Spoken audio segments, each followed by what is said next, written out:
Nathan Cole had everything. A skyline view from the 78th floor of his Manhattan penthouse. An AI empire that powered half the world's hospitals. A personal jet, 10 patents, and a quiet reputation for being one of the youngest, richest men in America. What he didn't have, and never wanted, was anyone in his bed. It wasn't a secret. His board whispered about it behind closed doors. The press speculated endlessly. The Billionaire Virgin, one tabloid had once printed in bold red letters. Nathan hadn't sued them. Because it was true. He'd never slept with a woman. Never kissed one. Never held one longer than a polite handshake at a black tie event. Touch repelled him. Softness made him feel raw. Even as a child, hugs had felt like intrusions. His skin was a map of shut doors. His heart, a sealed vault. But lately, something had shifted. And not by choice.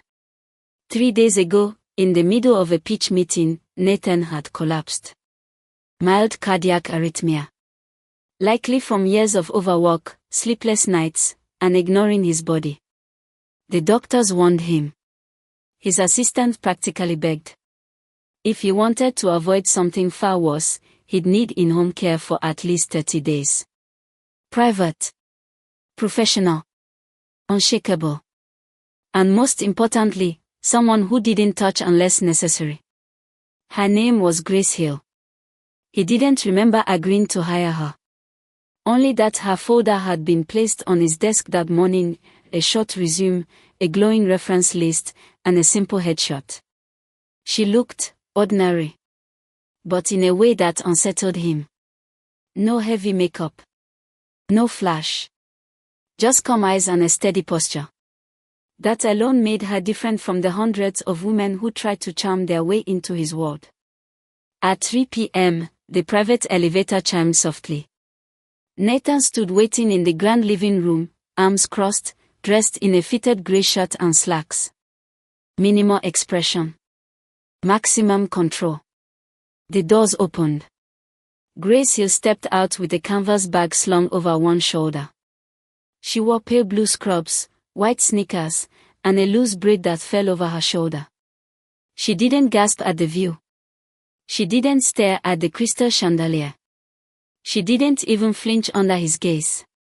Instead, she smiled, not flirtatiously, but kindly. Mr. Cole. You're the nurse. You sound thrilled, she said mildly. He raised an eyebrow.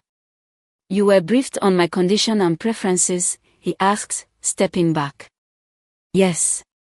You hate being touched, you don't like conversation unless medically necessary, and you'll fire me if I ask about your personal life. He studied her. And you still took the job? Grace gave a soft shrug. You're human. Humans break down sometimes. It doesn't make you less of a man. Nathan blinked once. That was new. Most people tried to impress him within 10 seconds. Or undress him with their eyes. Grace just opened her bag and pulled out a blood pressure cuff. I'll do a baseline reading, check your vitals, and then we can set up a hydration plan. If that works for you. He nodded, sitting stiffly on the edge of his velvet sofa. She knelt beside him without hesitation, adjusting the cuff to his wrist.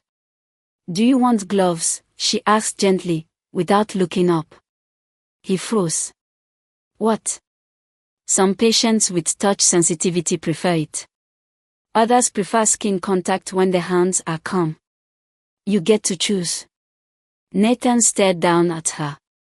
Her voice wasn't clinical. It wasn't teasing. It was patient. No gloves, he said quietly. Grace attached the cuff, careful not to let her fingers linger. The device beeped softly as it read. Nathan could feel his pulse speeding up. Not from anxiety. From her. The first few hours passed like a test. Nathan watched her from the corner of his eye as she moved through the space. She didn't pry. Didn't chat. But she wasn't cold either. At one point, she placed a tray on his desk, caffeine-free tea, sliced fruit, and 2 capsules. "No pressure," she said. "Just what your heart needs." Literally. He glanced at the tray, then at her. "You know this won't work if you try to charm me." "I'm not trying to charm you," she said simply. "I'm trying to keep you alive." Then she turned and walked away. That evening, Nathan stood alone in his bedroom, looking at the skyline. New York glimmered like a diamond under glass. People hustled in taxis, lovers kissed in restaurants, children laughed in apartments far below. He stood in silence, untouched, unkissed, unheld. His empire stretched across continents, yet he couldn't remember the last time someone had touched his hand without him flinching. Except for today. He glanced down at his wrist. Grace's fingers had been warm. Clean. Gentle. She hadn't gripped or squeezed. Just held. Just enough. And for some reason, his skin hadn't rejected it. In the guest suite, Grace sat on the edge of the bed, jotting notes into a leather-bound planner. Patient shows resistance to emotional openness but responds well to clear boundaries.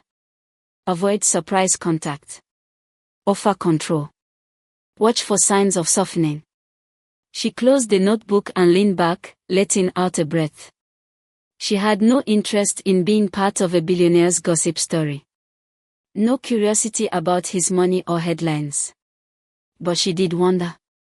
What kind of man builds walls so high around his own body, and still looks so lonely in a room full of luxury? Nathan Cole did not dream often, but when he did, the dreams were always the same: sterile hospital lights, his father's voice like a bark, and the sensation of falling backward into silence.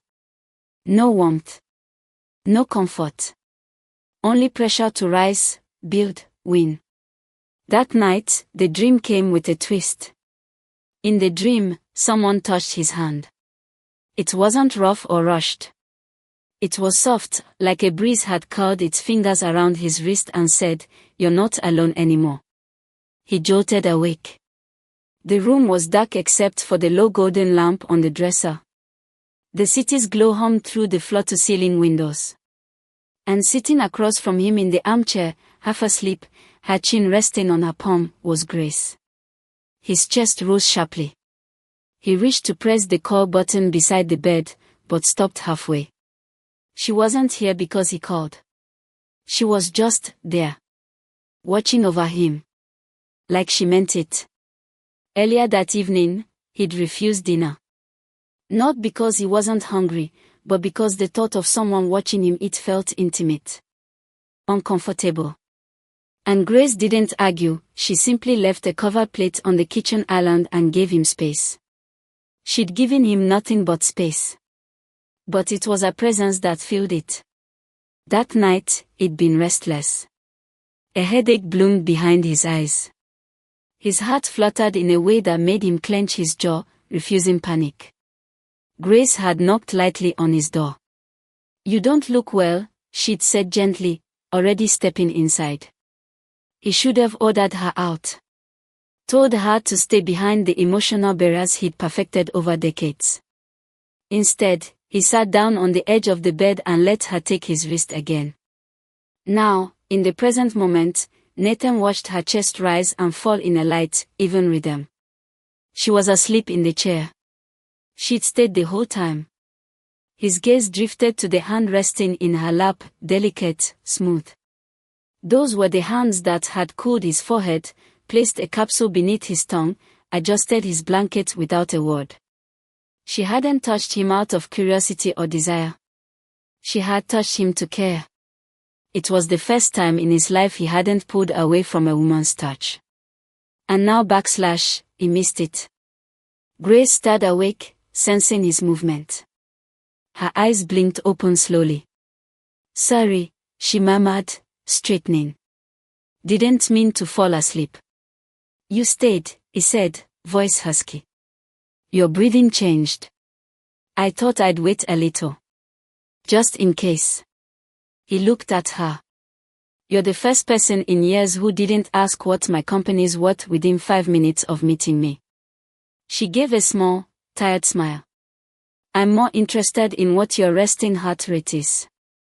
He let out a short laugh, surprised by the sound of it. 82 beats per minute, she added. High, but steady. You were counting. I always count, she said simply. For a moment, neither spoke. Then Grace rose slowly, stretching her arms as discreetly as she could. I'll let you sleep, she said, stepping toward the door. Grace. She paused, glancing back. Why did you become a nurse? He asked. You could have done anything. She considered him, her gaze warm. Because when I was 12, my mother had a heart attack in our apartment. No one came fast enough. If someone had known what to do in those first 3 minutes. Nathan's expression softened. I didn't want another daughter to go through that, she added. So now I stay. With strangers. With people who need someone to stay, she corrected. He swallowed. Her fingers hovered near the doorknob. You're doing better than you think, Nathan. Then she left the room. The next morning, Grace found him already dressed, standing in front of the window. A full breakfast tray sat untouched on the table beside him. She didn't comment. Instead, she walked to the tray and poured him a cup of herbal tea. I switched to chamomile. You slept light. I always do. She handed him the cup, her fingers brushing his for the briefest moment. Neither flinched. Nathan sat down and took a slow sip. Thank you. For last night. You don't need to thank me. I never do it anyway, he replied dryly. Grace smiled. You just did. Later that day, she set up a light mobility test on the terrace. Nothing intense, just gentle walking to monitor stress response. But the weather had turned cooler. Wind whipped across the rooftop, catching Grace's breath as she tried to secure the heart monitor against his chest. May I? She asked. He nodded stiffly. Her hand moved to adjust the patch beneath his collarbone. Her fingertips brushed skin. He closed his eyes, trying not to react, but the warmth of her touch bloomed under his skin like light on ice. Dawn. She stepped back. Your heart's strong, she said, checking the reading. But it's your mind that keeps pushing it too hard. You're not a psychologist, he muttered. No, she said. But I know a man who thinks loneliness is strength when it's actually starvation. Nathan stared at her. No one's ever said that to me. Grace tilted her head. Then maybe they should've. That night, Nathan walked past her room. The door was slightly ajar. Inside, Grace sat curled on a reading chair with a worn paperback in her lap and a mug between her palms. She looked so peaceful. Unreal. He paused. He was used to penthouses filled with silence, contracts, control. But now, there was someone inside who moved softly, spoke gently, and touched him like he wasn't fragile, but human. For the first time in years, Nathan didn't feel afraid of touch. He felt afraid of how much he wanted it. He never let anyone in. But now, her touch lingers even after she's gone. Subscribe to see how the coldest man in Manhattan starts to melt under the warmth of one gentle nurse. Nathan Cole didn't believe in softness. Not in business. Not in life.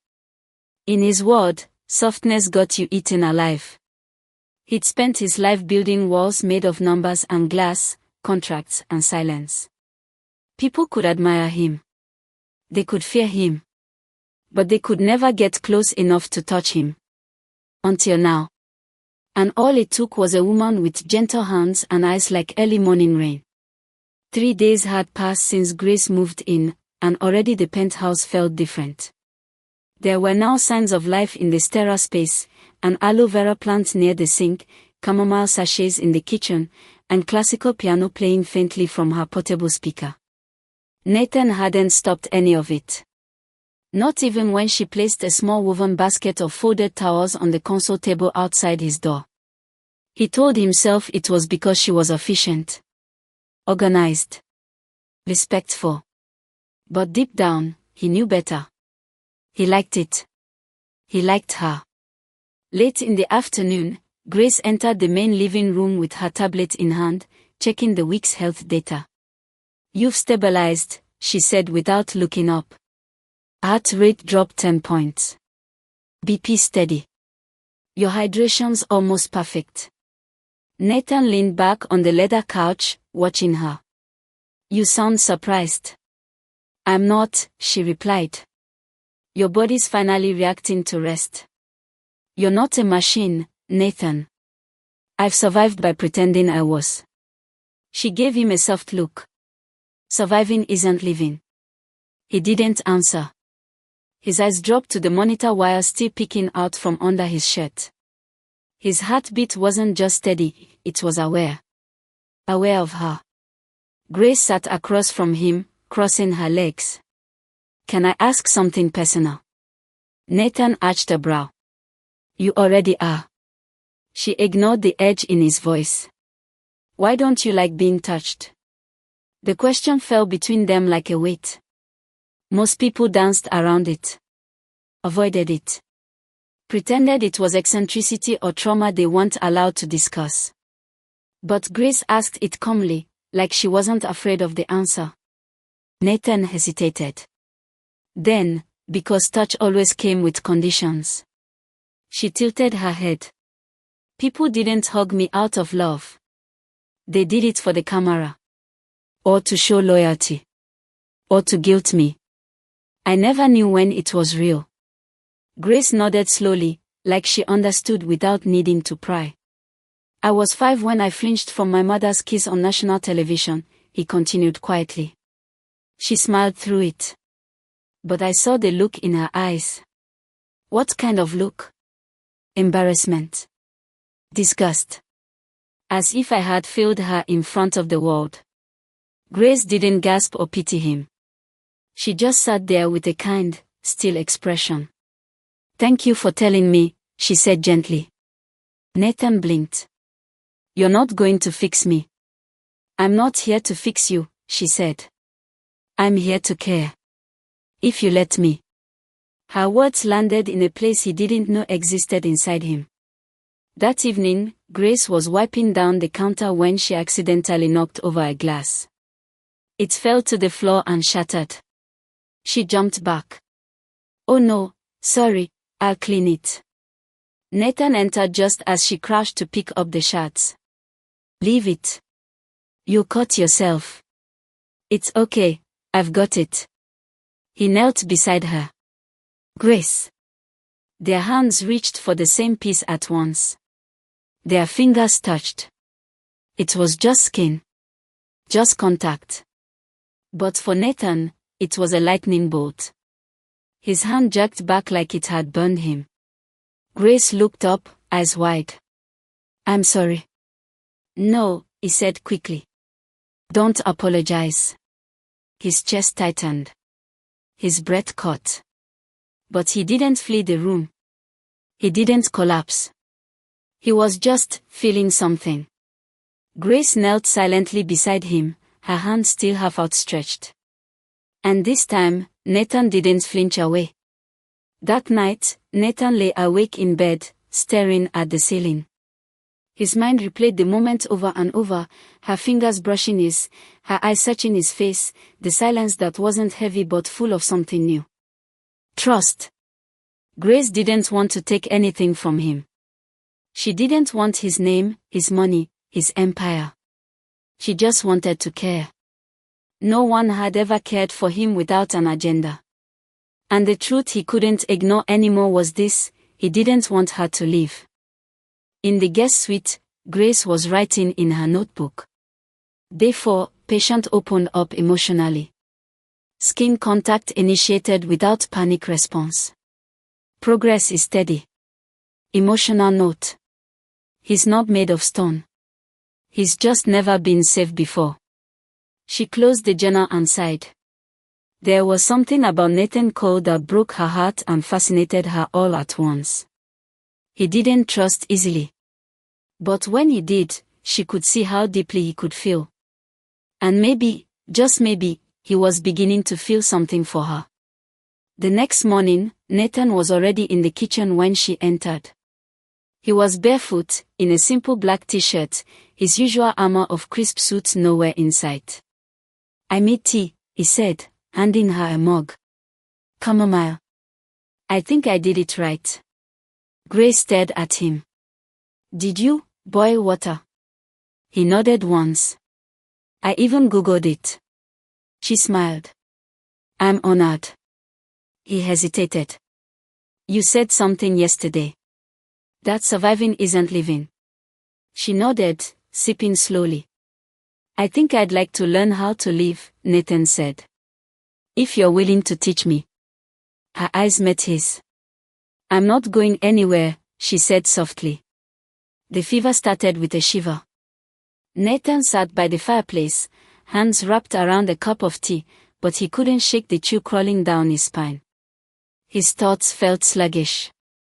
The air too warm, yet his skin too cold. By evening, his legs felt heavy, and his head throbbed like a slow drumbeat. He tried to wave it off. He'd pushed through worse. He always did. But when he stood to go to bed, the world tilted. His knees buckled. Grace caught him before he hit the floor. "Lie back," she said, her voice calm but firm as she eased him onto the bed. He resisted. "It's nothing. I just..." "Shoo," she whispered, pressing the back of her hand to his forehead. "You're burning up." Nathan didn't argue again. He couldn't. Everything felt too bright. Too loud. His shirt clung to him with damp heat, and his breath came fast and shallow.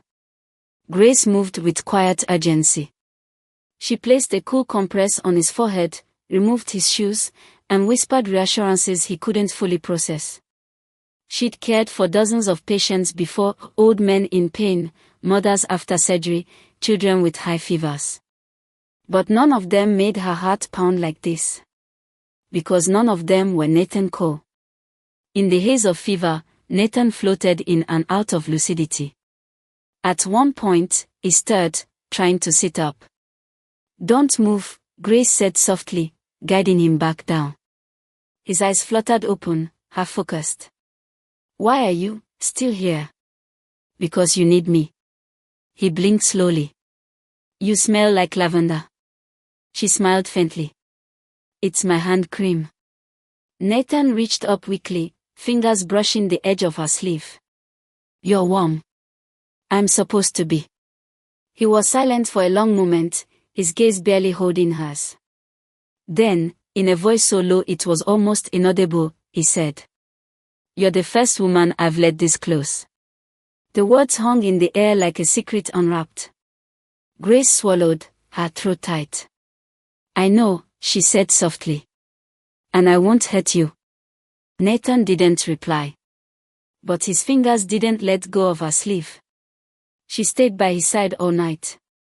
Refreshed the compress. Gave him sips of water. Adjusted the blanket when he trembled and peeled it back when the fever spiked again. Around 3 a.m., he drifted into a quieter sleep. Grace remained in the chair beside his bed, arms folded across her chest, legs tucked up beneath her.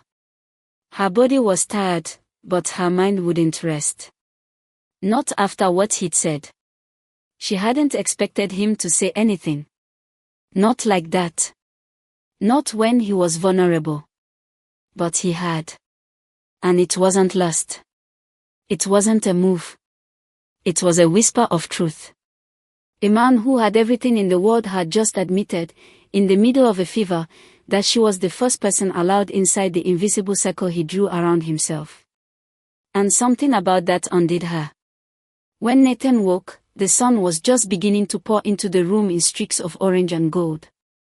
His throat was dry, and his body ached, but the pounding in his head had quieted. He blinked against the light and saw her.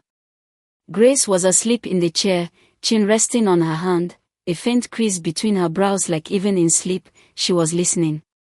He swallowed. His wrist still buzzed faintly with memory. Her hand. Her voice. Her nearness. He didn't feel afraid of it anymore. He felt safe. He'd never understood what safety felt like with another human being. But now, he couldn't deny it. She'd sat beside him all night, expecting nothing, asking for nothing, giving everything. He wanted to reach out and touch her. Just her hand. Just once. But he didn't. Not yet. Instead, he closed his eyes again and whispered, "Stay." Grace started awake at the sound. Nathan didn't look at her. "Don't leave." She smiled softly. "I wasn't planning to." She stood and moved closer, placing a hand lightly on his forehead. "You're cooler now." He nodded. "I feel it. Your fever's breaking. But you'll still need rest today. I'll make you something light for breakfast." He didn't want her to go. Not even to the kitchen. "Grace." She turned. He looked at her without flinching this time. "Last night, what I said. You don't have to explain." "I want to." She waited. "I've never let someone stay through a night like that. Not even my assistant. Not even my mother when I was a kid." Grace stepped closer. "You didn't pull away," she said. "That was enough." He searched her eyes. "You weren't afraid of touching me." "No," she said. "I was afraid you'd forget you deserve to be cared for." Nathan's throat tightened. "I don't know how to do this," he admitted. "Whatever this is. I've never let myself need anyone." "You don't have to know how," she said gently. "You just have to let it happen." She left the room quietly to make tea, her heart thudding harder than it should have. She was a nurse. She had training. She knew how to keep boundaries. But with Nathan, the line kept blurring. She didn't just care for his vitals. She cared for him. Nathan lay in bed, staring at the ceiling, the scent of lavender still lingering in the air. He touched the place where her fingers had rested on his forehead. It was still warm. And for once, he didn't want to forget that feeling. Subscribe to see what happens when the man who never needed anyone begins to realize he might not want to live without her. Nathan Cole didn't care for birthdays. He hadn't celebrated one since he was 14, not since the year his father showed up with a Rolex and a cold handshake, and his mother forgot entirely. What did it matter, anyway? He didn't want gifts. Didn't want candles or cake. The empire he'd built was his reward. But that morning, when he stepped into the kitchen and saw a simple plate of pancakes, a lit candle stuck in the center, and Grace humming softly near the counter, something in him stilled. "You don't eat sugar," she said casually, without turning around. "So I used almond flour and honey. The candle's non-toxic wax. In case you're picky about smoke." Nathan stared at the plate like it was a foreign artifact. "You know it's my birthday." Grace glanced over her shoulder, offering a calm smile. "I asked your assistant yesterday." She seemed surprised anyone cared. He didn't move. "I don't celebrate birthdays," he said. "I figured," she replied, placing a mug of chamomile tea beside the plate. "But just because no one ever celebrated you, doesn't mean you shouldn't be celebrated." Nathan swallowed hard. No one had ever said that to him. Not once. He sat down slowly, gaze never leaving the little flame flickering in front of him. It wasn't extravagant. There were no balloons, no champagne, no paparazzi.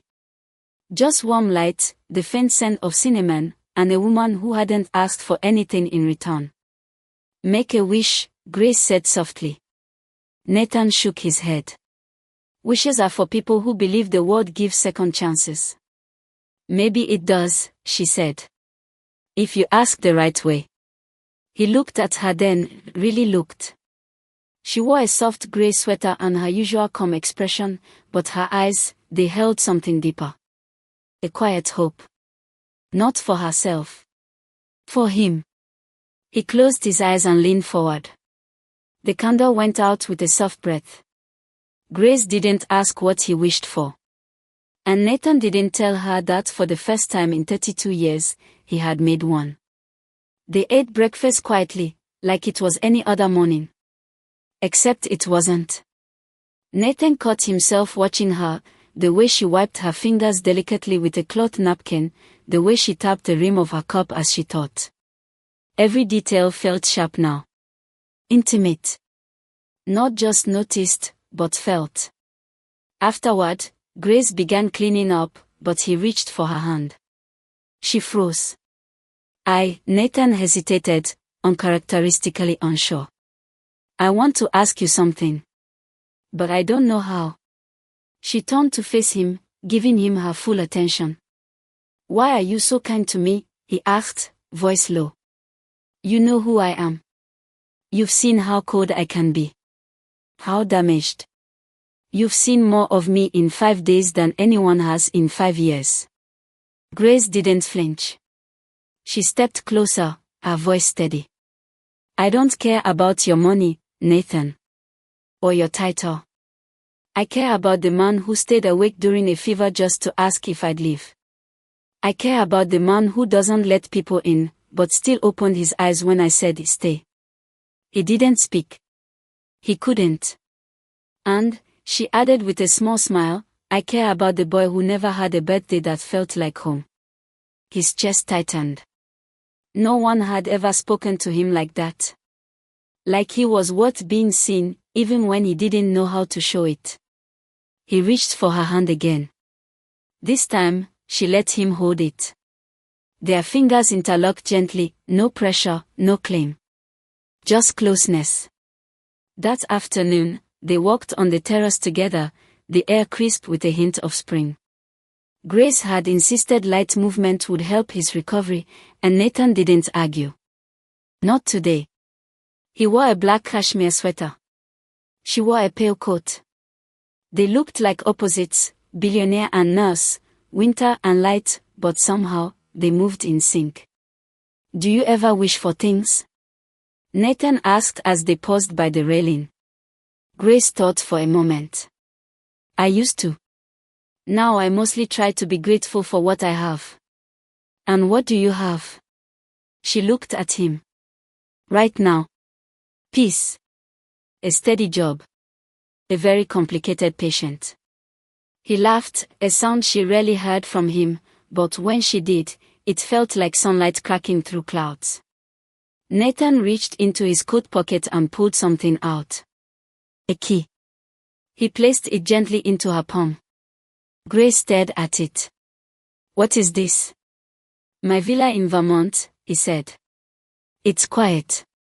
No cameras. A lake view. I go there sometimes when I need to think. She looked confused. You're giving it to me. I want you to go, he said softly. With me. Just for a few days. After this contract ends. No nurses. No monitors. Just us. Grace's heart fluttered. This isn't a gesture, Nathan continued. It's not a bribe. I don't want you to disappear when the month ends. Grace looked at him, this man who had once flinched from her fingers, now handing her a piece of his private world. I don't want to disappear either, she said. That night, Grace walked past his room and saw the soft glow of a candle flickering again.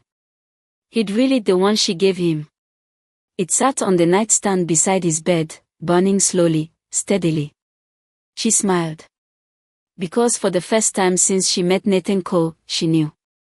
He wasn't just healing. He was hoping. He blew out a candle and made a wish. But now, he's starting to believe in something even bigger, her. Subscribe to see what happens when a man who never celebrated love starts planning for it. Nathan never thought a single kiss could feel like falling. Not the reckless kind of falling, but the quiet, slow kind. The kind that makes you realize you were never standing on solid ground to begin with. But that moment hadn't happened yet. Not fully. It lingered, at the edge of breath, the edge of closeness, the edge of finally letting go. And it started with a rumor. The tabloid headline hit the internet at 8:03 a.m. Billionaire recluse Nathan Cole finally breaks his no-touch rule, spotted with mystery nurse entering penthouse late at night. There was a single blurry photo. Grace, stepping into the building in her grey coat. No hand-holding, no intimacy. But the internet didn't need facts. It only needed suggestion. By 9 a.m., his name was trending. By 10:15, his board had called. By 11 o'clock, his assistant emailed a PR draft titled, Mr. Cole's Professional Health Recovery and Staff Confidentiality Statement. Nathan didn't even open it. He stood in the hallway outside the guest suite, the tablet in his hand, staring at Grace's closed door. He didn't knock. He just opened it. She was sitting cross-legged on the edge of the bed, dressed for the day, scrolling through the very same article on her phone. She looked up when she saw him, not embarrassed, not angry. Just, come. That didn't take long, she said.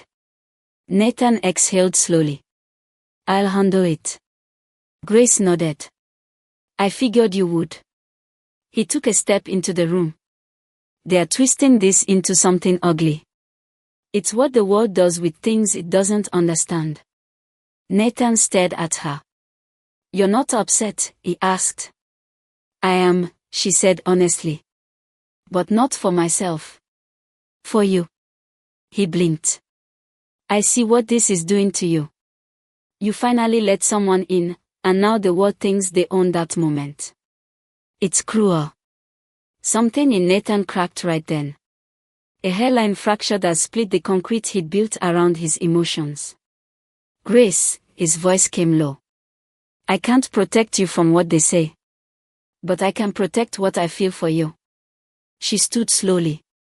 What is it you feel, Nathan? I don't know how to name it, he said.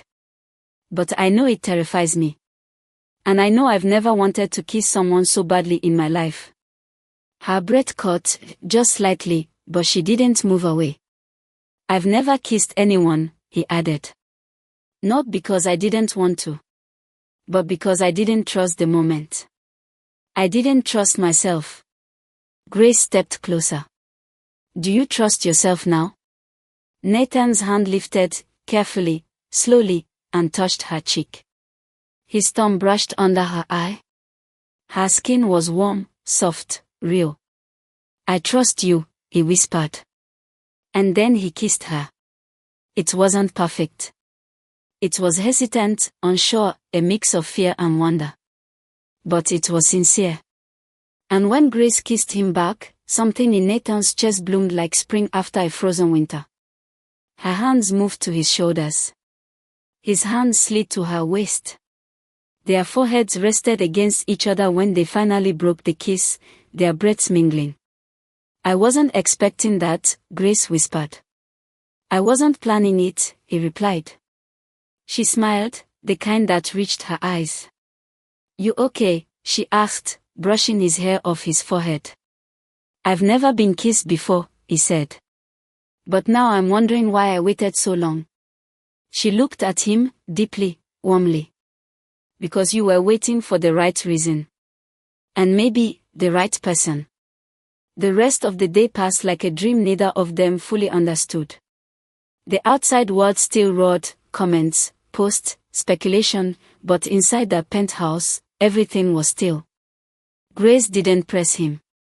Nathan didn't retreat. They worked like usual, vitals checked, meals prepared, the hydration plan maintained.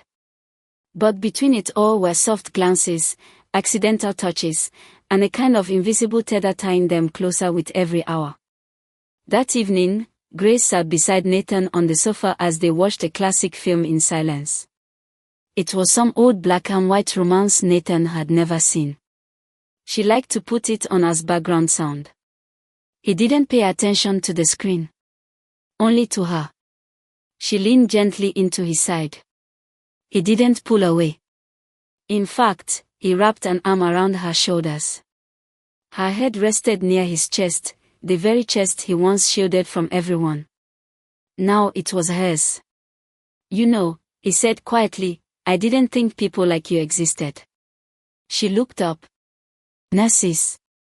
He smiled. People who give without asking for anything. Grace shrugged softly. Maybe I do want something. His brow lifted. I want you to stop thinking you're unlovable, she said. He didn't speak. Because he wasn't sure if he could take it, that kind of love. The unconditional kind. But if it came from her, he might try. Late that night, Grace sat on her bed, fingers resting on her lips. She didn't regret the kiss. She regretted nothing. But she knew this was dangerous territory, emotionally, professionally, personally. She was falling for a man who'd never loved before. A man with power, pressure, and the kind of wounds that didn't always heal clean. But when he looked at her, she didn't see power. She saw the boy who never had a birthday cake. The man who whispered "stay" when he was sick. The soul who kissed her like she was oxygen after years underwater. And she didn't want to run from that. In his room, Nathan stood by the window. The city paused below. But his world felt quieter now. Because for the first time, someone had broken through. And he'd let her. The wall finally broke. But what happens when love steps in through the cracks? Subscribe to see how a first kiss leads to first love, and whether it will survive the pressure of the world outside. Rain tapped gently against the floor-to-ceiling windows of the penthouse. The city, usually loud and sharp, was muffled tonight, like the world itself had agreed to slow down. Inside, the lights were low. A single lamp cast a golden glow across the room. Nathan sat on the couch, barefoot, wearing a plain black t-shirt and grey joggers, the least billionaire thing he owned. Grace entered quietly with 2 mugs of herbal tea, her hair damp from a shower, braided loosely over one shoulder. She wore a soft cream sweater and simple leggings, but to Nathan, she looked unreal. He stood as she approached, taking the mug gently from her hand. Thank you, he said, voice soft. She smiled. You're getting good at saying that. I'm learning, he replied. They sat together, side by side, their knees brushing slightly. For a long time, they didn't speak. The silence wasn't awkward anymore. It was comfort. Finally, Nathan turned to her. I keep thinking about last night. Grace looked at him. Me too. I wasn't sure what it would feel like, he said. But it wasn't terrifying. It was, right. Her eyes softened. Because you didn't force it. You felt it. Nathan set down his tea. He leaned back, one arm draped over the back of the couch, the other resting in his lap. His fingers brushed Grace's. She didn't pull away. I've never let anyone this close, he said, and yet with you, I want closer. Grace turned toward him, legs tucked underneath her. Closer how? She asked quietly. He looked down. I want to know what it's like to touch someone without fear. To be touched. To share something that isn't built on expectation or image or shame. Grace studied his face. You've never. He shook his head slowly. No. A moment passed. Have you ever wanted to? She asked. With you, he said. Yes. Grace moved closer, her voice barely a whisper. This isn't about proving anything, Nathan. This isn't about doing it right or meeting some invisible mark. I know, he said, searching her eyes. That's why I want it with you. Not because I'm ready to give something away, but because with you, I finally want to share it. Her heart ached in the most beautiful way. She reached up, cupping his face gently in her hands. Then we go slow, she whispered. We let it happen. Nathan leaned in, his lips brushing hers, soft, tentative, like he was still asking permission. She answered him with her hands, sliding them into his hair. And the kiss deepened. What followed wasn't rushed. It was tender, quiet, reverent. Grace guided him like a soft breeze, careful not to overwhelm him, never asking for more than he gave. Nathan had always thought intimacy was loud. Fast. Maybe even painful. But this was different. It was the press of skin against skin with no judgment. The way her breath hitched when he kissed her neck. The way her hands trembled just slightly as she helped him remove his shirt, revealing the scar beneath his collarbone. She traced it gently. "Does it hurt?" she asked. "Not when you touch it," he murmured. Every move was slow. Every breath shared. When they made love, it wasn't just physical. It was a man learning, for the first time, that being seen could feel safe. That giving didn't mean losing. That love, real love, was not a transaction. It was a quiet offering. And Grace gave herself in the same way, open, honest, unafraid. No performance. No control. Only presence. Afterward, they lay tangled in each other on the couch, a blanket draped across them, the storm still murmuring outside. Nathan's head rested against Grace's chest, listening to the steady beat of her heart. He felt grounded. "Oh." Grace brushed his hair back, kissing the top of his head. "Are you okay?" she asked softly. He nodded. "I didn't think it could feel like that." "Like what?" "Like coming home." They sat in silence for a while. Eventually, Grace shifted so she could look at him. "You know this changes things." Nathan nodded. "I want it to." "I don't want to be your escape," she said carefully.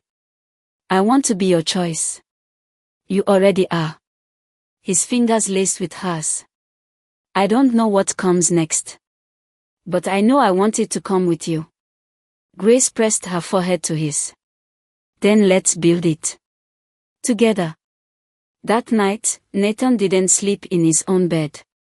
He stayed beside her in the guest suite, his arm wrapped around her waist, her head resting on his shoulder. For the first time since he was a boy, he didn't wake up from nightmares. He just slept. Peacefully. He gave her his first kiss. His first time.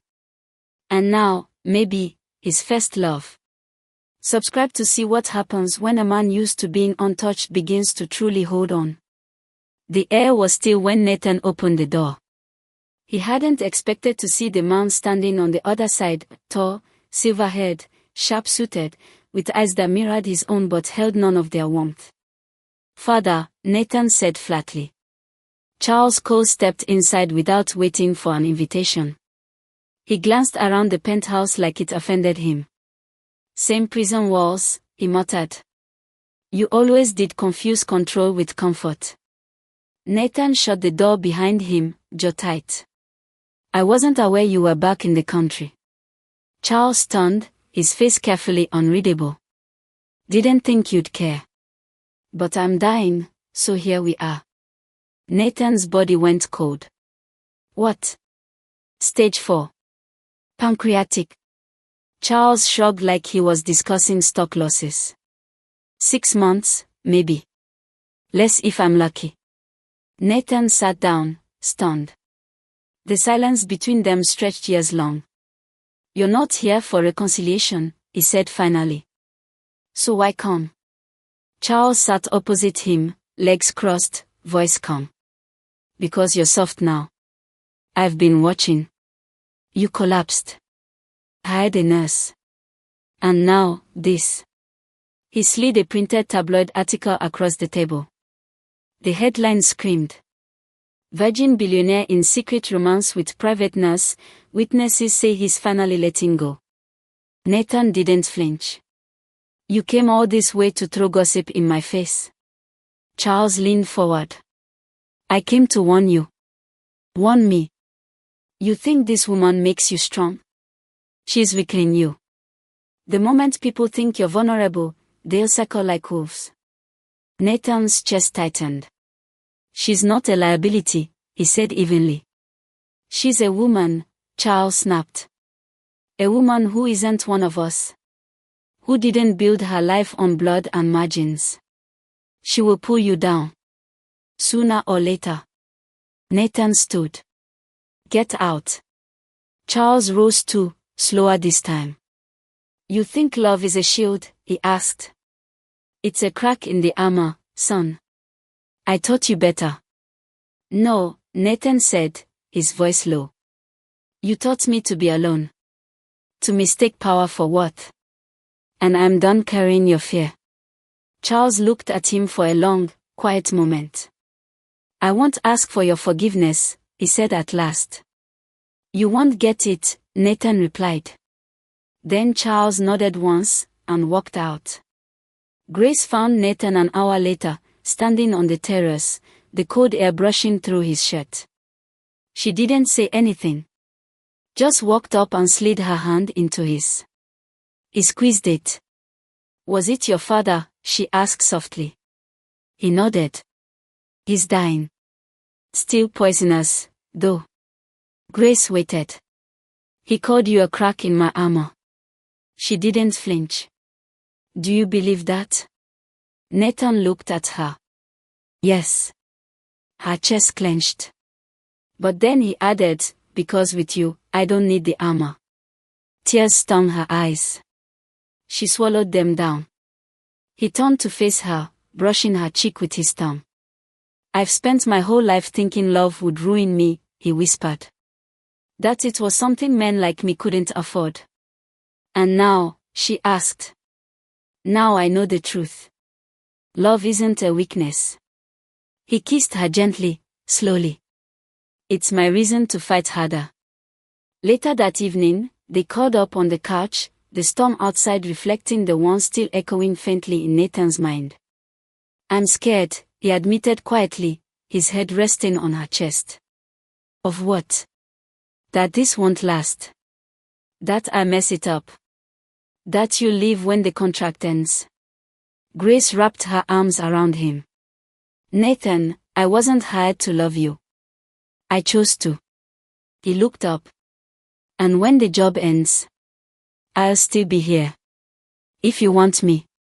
He cupped her face, eyes full of the truth he'd never dared speak aloud before. I want everything with you. The next morning, Nathan cancelled his meetings. He rescheduled investor calls. He turned down 2 offers to appear on national business shows. Instead, he stood in the kitchen, making breakfast. Badly. Grace laughed as she entered, watching him try to flip pancakes with a spatula that looked too small in his hand.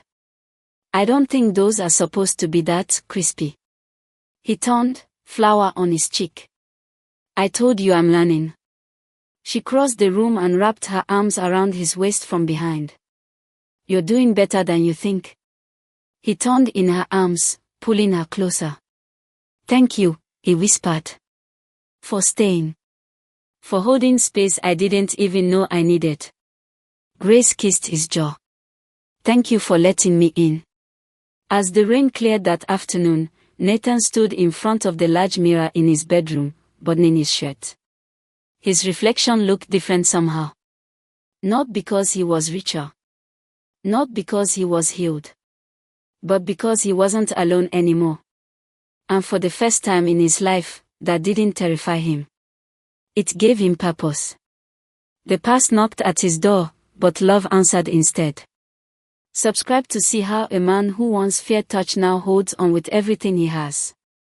6 months later. The Vermont villa sat quiet beneath a blanket of snow. Icicles lined the window panes, and smoke curled from the chimney into the crisp mountain air. Inside, warmth filled every room. And laughter. Nathan Cole, former billionaire recluse, once afraid of even a handshake, stood barefoot in the kitchen, holding a wooden spoon in one hand and a towel over his shoulder. You're sure this isn't burning? He asked, eyeing the simmering pot on the stove. Grace turned from the sink and smiled. You've asked that 3 times in the last 10 minutes. That's because I don't trust it. Or myself. Or the stove. She walked over and peeked into the pot. It's perfect. Nathan let out a breath of relief. Good. Because I was going to serve toast and pretend it was intentional. Grace leaned up and kissed his cheek. I'd still eat it. The last few months had been quiet and healing, intentionally so. After the media storm calmed, Nathan made a bold decision. He stepped down from daily operations of his company and began building something new, a health tech non-profit for in-home care workers, inspired directly by Grace. He called it Project Touch. And Grace, no longer his nurse, but still his everything, helped design it from the ground up. They moved out of the penthouse and into the Vermont villa full-time. Nathan had traded stock briefings for early morning tea, public appearances for handwritten love notes, and cold isolation for firelit mornings wrapped in blankets with Grace. And now, on the first morning of the new year, Nathan had something to ask her. Grace stepped out onto the snow-covered deck, pulling her cardigan tight around her. The sun was rising over the lake, turning everything gold and white. Nathan followed, joining her in silence. She smiled when she felt his arms wrap around her from behind. You still don't like cold weather, she murmured. I like it with you. They stood like that for a while. Finally, Nathan stepped back, reaching into his coat pocket. I have something for you. Grace turned, curious. It's not my birthday. I know. He pulled out a small velvet box. Her heart skipped. I didn't want to give you a diamond, he said, because what you gave me wasn't sparkle. It was strength. Peace. Trust. He opened the box. Inside sat a silver stethoscope charm on a delicate chain. Grace stared, her eyes filling. You touched me, he whispered. Not just my skin. You touched the parts of me I thought were broken beyond repair. He took her hand and slid the necklace into her palm. I want to spend every day making sure you know what that means to me. I want your mornings. Your quiet nights. Your stubborn optimism and your favorite tea. I want you. Tears rolled silently down her cheeks. He stepped closer. So, Grace Hill, will you marry the man you helped put back together? She didn't say a word. She just launched into his arms, nodding through her tears. Yes, she whispered. Yes, yes, yes. The ceremony was small. A garden clearing behind the villa, a handful of friends, and no cameras. Nathan wore a navy suit and no tie. Grace wore a soft ivory dress with lace sleeves and her hair braided to one side, the way he first saw her. They wrote their own vows. Nathan's voice shook as he read his. I once believed touch was a threat. That letting someone close would destroy me. But then you reached out, not with expectation, but with care. And I realized. I wasn't afraid of being touched. I was afraid of being loved. Thank you for showing me the difference. Grace's vows were simple. You never needed to be perfect to be worthy of love. You only needed someone who saw you, not the name, not the title, but the man. And I see you, Nathan. Every day. They kissed under falling snow. And neither of them ever looked back. Later that night, they sat by the fire, wrapped in a shed blanket, their wedding rings catching the flicker of the flames. Nathan turned to her. Do you ever think about how it started? Grace smiled. I remember every detail. The night I said you were the first woman I'd let this close. You didn't pull away, she whispered. That's when I knew. He reached for her hand and kissed the top of it. You weren't the first woman to try to touch me.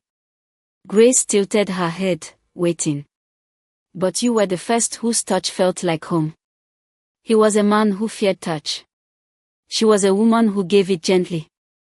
And together, they built something stronger than any empire, love. Subscribe to read more stories where healing begins with the softest kind of touch.